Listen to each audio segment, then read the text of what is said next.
गुरु पर्व पर प्रधानमंत्री मोदी ने जब तीनों कृषि कानूनों को वापस लेने का फैसला किया तो बीजेपी के अंदर और बाहर उनके समर्थकों को ऐसा लगा कि ये क्या हो गया। वे हतप्रभ थे, कई खुद को ठगा हुआ महसूस कर रहे थे, क्योंकि उनको ये यकीन नहीं हो रहा था कि उनका नेता झुक भी सकता है।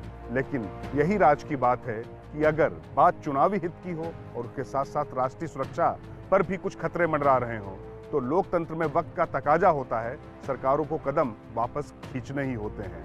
यही है राज की बात कि आखिर मोदी ने यह फैसला क्यों लिया, कौन सी वो रिपोर्ट थी जिसके बाद वो ये कदम उठाने को हुए मजबूर, और साथ ही खुद ही वो क्यों सामने आए, इसमें भी छिपा है एक राज। उस पर करेंगे बात।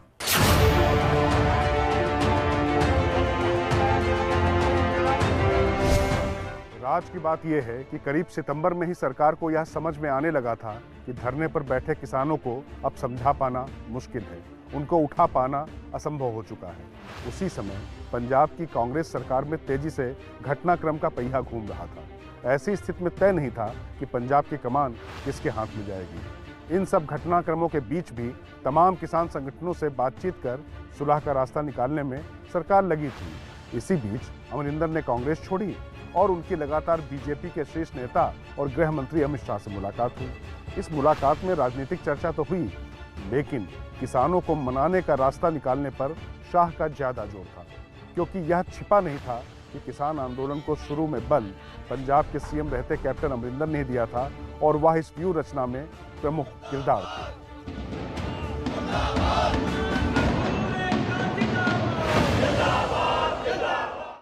राज की बात यह है कि कैप्टन अमरिंदर ने गृह मंत्री अमित शाह से साफ साफ कहा कि कानून वापस लेने के अलावा कोई चारा नहीं है। धरने पर बैठे किसान किसी भी अन्य फार्मूले पर नहीं मानेंगे, क्योंकि इस आंदोलन के वो कर्ता धर्ता रहे हैं, इसलिए उसकी सीरत वो समझते थे। और साथ ही उन्होंने ये भी कहा कि ये संभव नहीं होगा किसान संगठनों के लिए कि इन मांगों के वापस होने के बाद, यानी कानून यदि वापस हो जाते हैं उसके बाद किसी अन्य मांग को लेकर किसानों को यहाँ पर बैठा कर रख सके। इसी बीच लखीमपुर खीरी का लोमहर्षक हादसा हो गया। थार के किसानों को कुचलने और उपद्रवियों ने जिस तरह से बीजेपी कार्यकर्ताओं को मारा, उससे माहौल बेहद तनावपूर्ण हो गया। पंजाब, हरियाणा और पश्चिमी उत्तर प्रदेश के किसान आंदोलन की आंच यूपी के दूसरे क्षेत्रों में भी पहुंची। लखीमपुर खीरी के अलावा कहीं किसान तो सड़कों पर नहीं थे, लेकिन लगातार इस तरह के इनपुट सरकार को मिलने लगे थे कि इस मुद्दे पर बीजेपी की छवि अब गांवों में धूमिल हो रही है। कहीं न कहीं किसान विरोधी होने का जो चस्पा है वो काम करता दिखाई पड़ रहा है। इसी बीच आईबी का इनपुट भी आया कि किसान आंदोलन के सहारे या बहाने देश का माहौल खराब करने की कोशिशें तेज की जा रही हैं।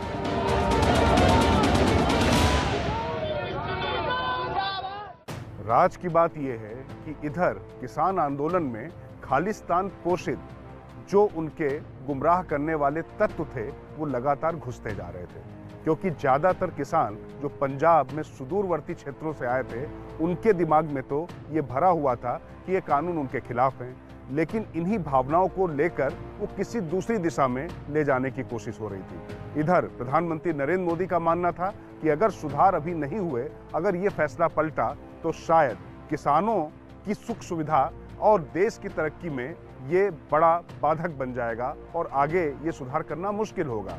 लेकिन जब मामला सिर के ऊपर गुजर गया और जिस तरीके की रिपोर्ट्स आई, उसके बाद पीएम मोदी को ये फैसला वापस लेना पड़ा।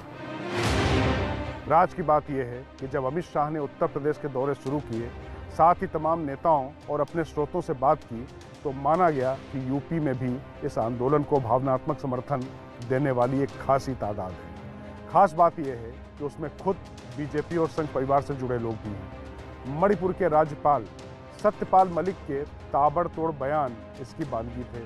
शाह ने उन्हें बोलने से मना किया और सीधे पीएम की तरफ से उन्हें ताकीद की गई, लेकिन सत्यपाल मलिक ने राज्यपाल पद पर रहते हुए भी केंद्र सरकार को किसानों के मुद्दे पर लगातार घेरा। बड़ा आंदोलन आज तक नहीं चला जिसमें 600 लोग शहीद हो गए। मरती है तो दिल्ली के नेताओं का शोक संदेश जाता है। मैं इस बात से बहुत आहत हूँ। हमारे 600 लोग मरे, उस पर कोई नहीं बोलता। राज की बात ये, घटनाक्रम मोदी के लिए खासा स्तब्धकारी था। मलिक के बागी तेवरों और शाह की रिपोर्ट के बाद यह तय हो गया था कि किसान आंदोलन को दूर करना हर लिहाज से जरूरी है। आंतरिक सुरक्षा के साथ साथ चुनावी नुकसान भी होना तय था। जाहिर तौर पर पीएम ने राजनीतिक व्यवस्था में फैसला लिया, लेकिन आंतरिक सुरक्षा के मोर्चे पर भी कुछ चिंताएं इस आंदोलन से बढ़ गई थी। खास तौर से 26 नवंबर को जिस तरह किसान आंदोलन के 1 साल पूरे होने पर विपक्ष और किसान संगठन बड़े पैमाने पर कुछ करने की सोच रहे थे, वह भी सरकार के लिए चिंता का सबब बन चुका था। राज की सबसे बड़ी बात यह है कि पहले बीजेपी के अंदर ये मत बना कि राष्ट्रीय कार्यकारिणी जो अभी हाल फिलहाल ही उनकी हुई है, उसमें इस मुद्दे पर प्रस्ताव पारित करके ये बताया जाए कि ये कानून क्यों जरूरी थे और इसके वापस लेने की घोषणा की जाए। लेकिन प्रधानमंत्री मोदी आर्थिक सुधारों और देश के भविष्य से जुड़े इस बड़े फैसले को कतई राजनीतिक नहीं होने देना चाहते थे। फिर दूसरी चिंता यह थी कि बीजेपी में अभी ऐसा कोई नेता नहीं है जिसके ये कदम वापस लेने के बाद अपने लोगों को समझाना और मनाना मुश्किल हो।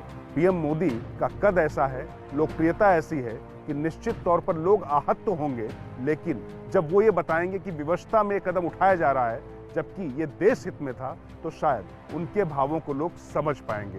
इसीलिए पीएम मोदी ने खुद आकर इन कानूनों को वापस लेने की घोषणा की।